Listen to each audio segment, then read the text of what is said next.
बागी बलियां यूं ही नहीं हो जाता है बागी। एक पंक्ति है, बागी नाम है मेरा, बगावत काम है मेरा, मिटा दो जुल्म की हस्ती यही पैगाम है मेरा। शायद इन्हीं पंक्तियों को चरितार्थ और अनुकरण करता है जिला बलिया।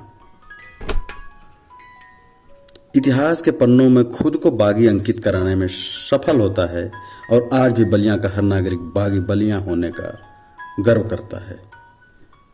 आइए जानते हैं बलिया के बागी होने की कथा।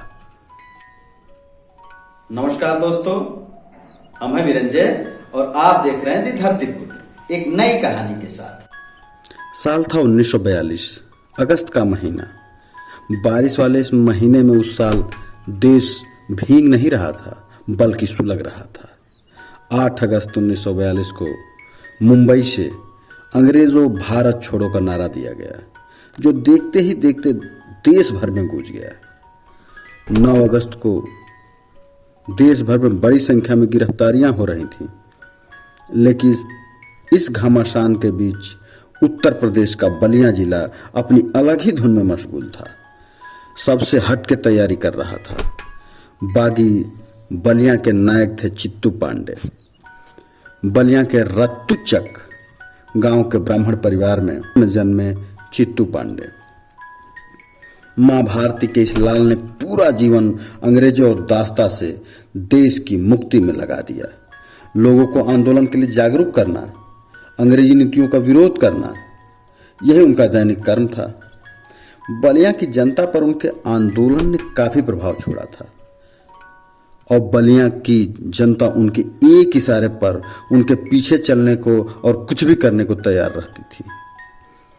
9 अगस्त 1942 को शुरू हुआ अंग्रेजों भारत छोड़ो आंदोलन।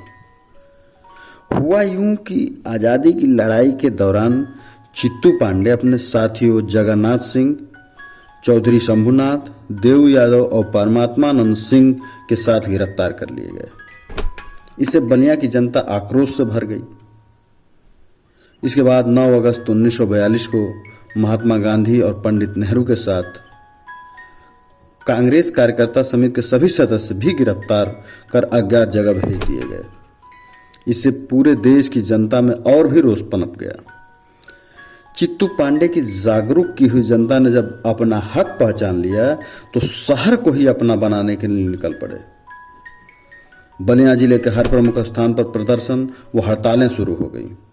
मचा घमासान, दिखने लगा बागी बलिया का बागी तेवर। उग्र क्रांति का रुख अपनाते हुए तार काटने, रेल लाइन उखाड़ने, पुल तोड़ने, सड़क काटने, थानों और दफ्तरों पर हमला करके उन पर राष्ट्रीय झंडा फहराने के काम में जनता जुट गई थी। पूरे बलिया में 5 दिनों तक यह सिलसिला जारी रहा। इतने में देश भर में जो आंदोलन हो रहे थे वे उग्र हो चले थे। छात्रों ने स्कूल कॉलेज छोड़ दिए थे और सड़कों पर उतर गए थे। 4 अगस्त को वाराणसी कैंट से विश्वविद्यालय के छात्रों की एक ट्रेन, जिसे आजाद ट्रेन का नाम दिया गया था, वह बलिया पहुंची। ट्रेन में भरे छात्रों के पहुंचने का नतीजा यह हुआ कि बलिया की जनता और दुगने जोश से उग्र आंदोलन करने लगी। अब जनता अपना हक लेने पर आमादा थी। अगले दिन 15 अगस्त को पांडेपुर गांव में गुप्त मंत्रणा हुई। उसमें यह तय हुआ कि 17 और 18 अगस्त तक तहसीलों तथा जिले के प्रमुख स्थानों पर कब्जा कर 19 अगस्त को बलिया पर अधिकार स्थापित किया जाएगा। ये योजना बनाई थी वो पूरी समिति ने। तय योजना के अनुसार 17 अगस्त की सुबह रसड़ा, बैरिया, गढ़वार, सिकंदरपुर, हल्दरपुर, नगरा, उभाव आदि जगहों पर आंदोलनकारियों ने धावा बोल दिया। सब कुछ भीड़ के मन मुताबिक सही चल रहा था, लेकिन यहाँ एक धोखा हो गया। बैरिया थाना पर जब जनता ने राष्ट्रीय झंडा फहराने की मांग की तो थानेदार राम सुंदर सिंह तुरंत तैयार हो गया। थानेदार ने ऐसा दिखावा किया जैसे वह खुद क्रांतिकारियों में शामिल हो।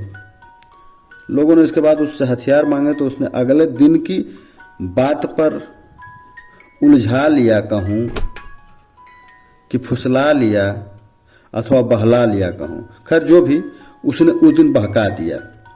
अगले दिन जब क्रांतिकारी एकजुट होकर थाने से हथियार लेने पहुंचे तो थानेदार ने धोखा देकर करीब 19 स्वतंत्रता सेनानियों को मार गिराया।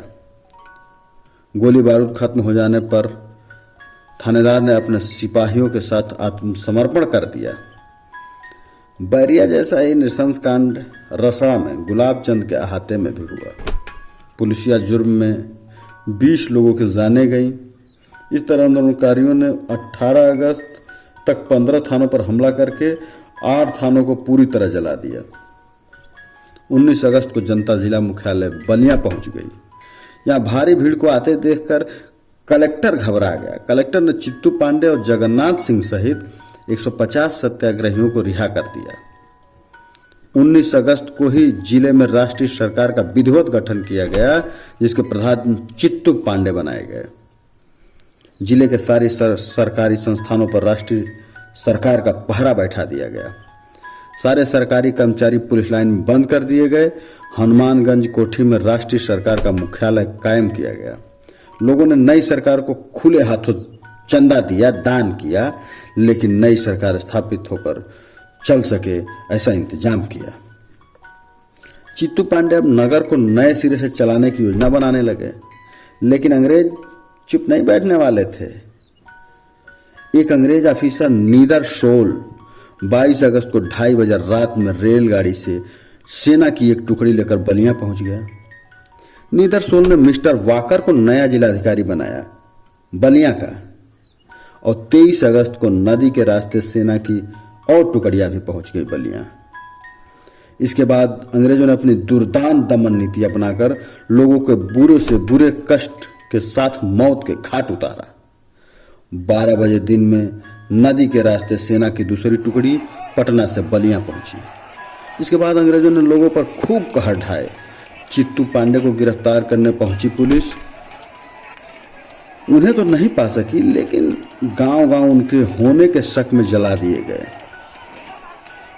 पर 15 अगस्त 1947 से पहले बलिया स्वराज का स्वाद चख चुका था। तब से बलिया बागी का तमगा लिए घूम रहा है। इस बागपन के सूत्रधार थे वीर रणबांकुरे चित्तू पांडे। 1946 को आजादी से 1 साल पहले ही विदा हो गए। उनकी वीरता को सत सत नमन। कि बागी बलिया के मटी बापू का